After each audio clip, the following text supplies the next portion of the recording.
आदर सम्मान अभिनंदन आभार। नमस्कार देवी सज्जनों, स्वागत एक बार फिर से आप सभी का आपके अपने YouTube चैनल अभिवानी में। और मेरा नाम है अभिषेक के शर्मा। आज 28 अक्टूबर 2024 दिन है सोमवार। चैनल पर आए हुए सभी नए सब्सक्राइबर्स का बहुत बहुत स्वागत है आपके अपने चैनल पर। धन्यवाद, आभार आपने सब्सक्राइब किया उसके लिए।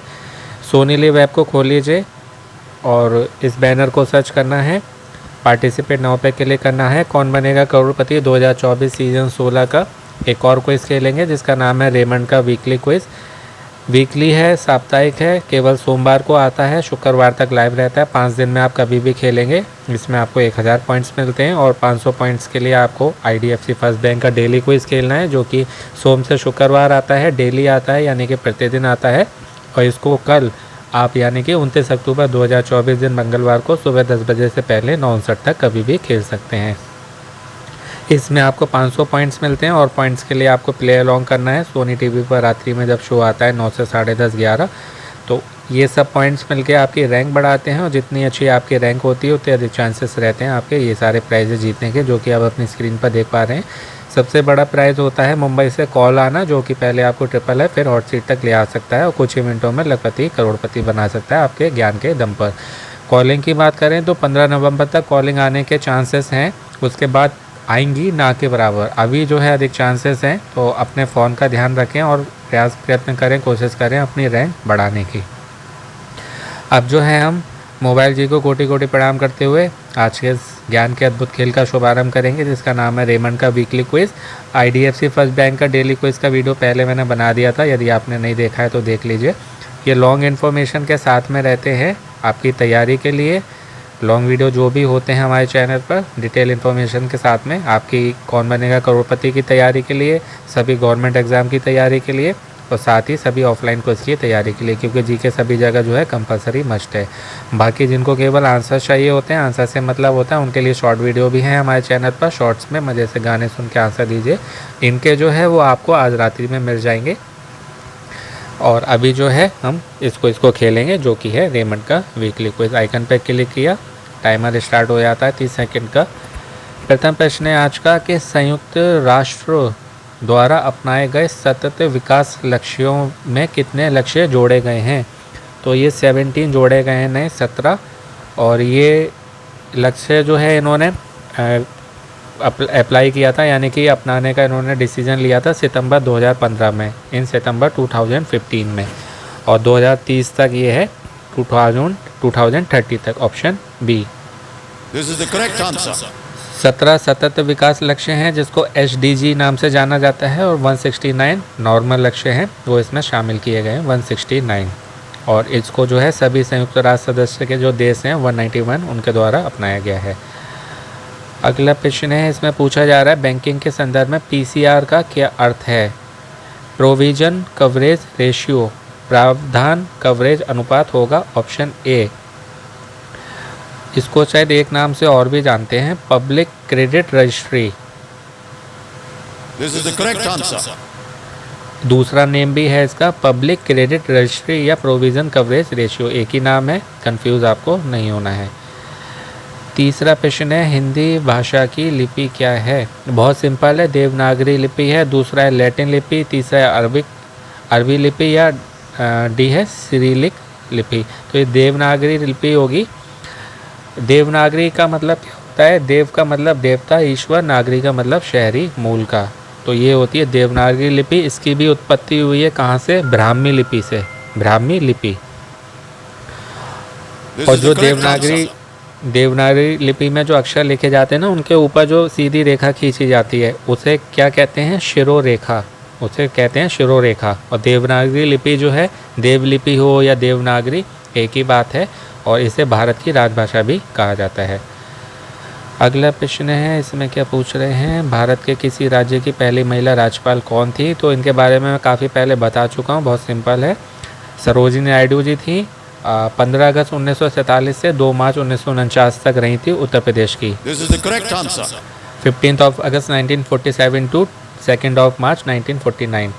भारत की कोकिला के नाम से भी जाना जाता था इनको। और केसर हिंद पदक से सम्मानित किया था ब्रिटिश सरकार ने प्लेग की महामारी के दौरान ये लड़ी थी इसलिए, और the lady of the lake इन्होंने लिखी थी 1300 लाइंस की कविता। छोटी बच्ची थी तभी लिख दी थी इन्होंने।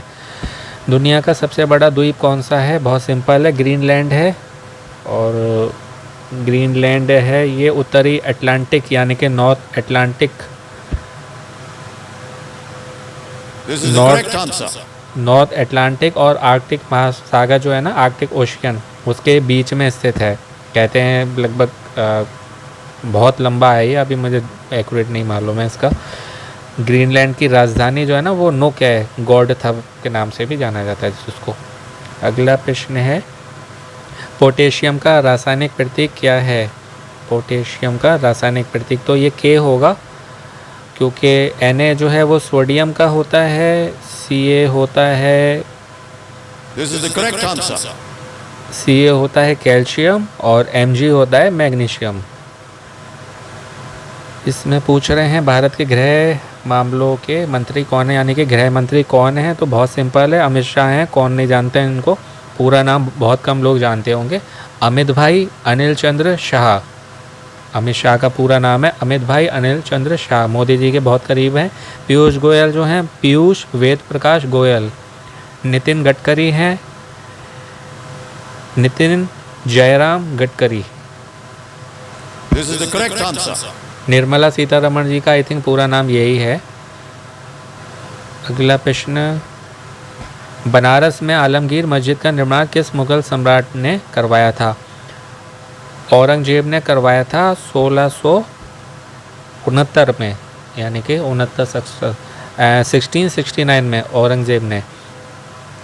और ये जो हमारे ये है ना नितिन गडकरी जी, ये बहुत अच्छा मतलब सड़क परिवहन के मंत्री हैं और 3 बार ये लगातार मंत्री रहे हैं। This is the correct answer.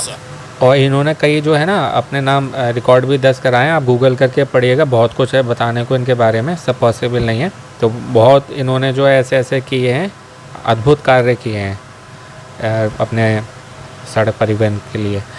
Titanic किस वर्ष डूबा था? ये भी बहुत सिंपल है, 1912 है। 14 अप्रैल 1912 की रात्रि में 11:40 को ये डूबा था। 14 अप्रैल 1912 नाइट 11:40। ये जो है इंग्लैंड के साउथहैम्पटन से अमेरिका के न्यूयॉर्क जा रहा था। This is the correct answer.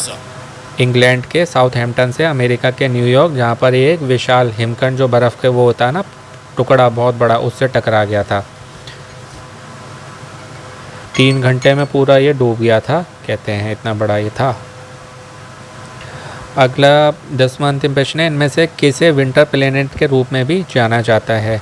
ए है बृहस्पति, बी है शनि, सी है शुक्र, डी है Varun.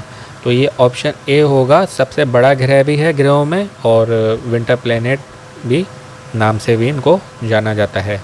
This is the correct answer. इसके साथ ही जो है और नाम आए इनमें विंटर प्लेनेट्स में, तो मार्स, यूरेनस और नेपच्यून भी कंसिडर किए जाएंगे। यहाँ पर भी बहुत ठंड रहती है, माइनस में चला जाता है 123, 224 इस तरीके से करके। लेकिन अगर ये आते हैं तो ये ऑप्शन चुना जाएगा, ऑप्शन ए वाला। 12,500 फीट पे ये डूबा था टाइटैनिक जो है ना, अभी जो इसका मलबा है 12,500 फुट पर। इंग्लैंड के साउथहैम्पटन से अमेरिका के न्यूयॉर्क जा रहा था, बीती रात्रि थी, नहीं दिखा। वहाँ पर बर्फ़ का बहुत बड़ा टुकड़ा होगा अंदर डूबा हुआ, काफ़ी अंदर तक होता है ना, तो उससे टकरा गया और जो है उससे फिर इसमें छेद हो गया था जहाज़ में, तो वो डूबने लगा। मूवी भी बन चुकी है, जेम्स कैमरून ने बनाई थी, जेम्स कैमरून ने, जिन्होंने अवतार मूवी जो आई थी ना बहुत हिट हुई थी हॉलीवुड की, उन्होंने बनाई थी, बहुत हिट हुई थी। अभी तक भी बहुत जो है इसको लोग देखते हैं, बहुत फेमस मूवी है, आपने भी कभी ना कभी इसको देखा ही होगा। सरोजिनी नायडू के बारे में बता रहा था आपको कि जब ये छोटी बच्ची थी ना तब इन्होंने एक 1300 लाइंस की कविता लिखी थी, पोयम 1300 पंक्ति की लंबी कविता लिखी थी जिसका नाम था लेडी ऑफ द लेक। और इनकी बेटी हैं पद्मजा नायडू।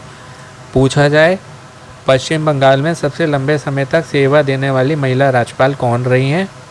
पद्मजा नायडू किसकी बेटी हैं? सरोजनी नायडू की। इम्पॉर्टेंट पॉइंट है, इसको भी याद कर लीजिएगा। बाकी इनके बारे में मैंने बताया था, अपने उत्तर प्रदेश की राज्यपाल रही थी ये, भारत की कोकिला के नाम से जाना जाता है। 15 अगस्त 1947 से 2 मार्च 1949 तक ये रही थी।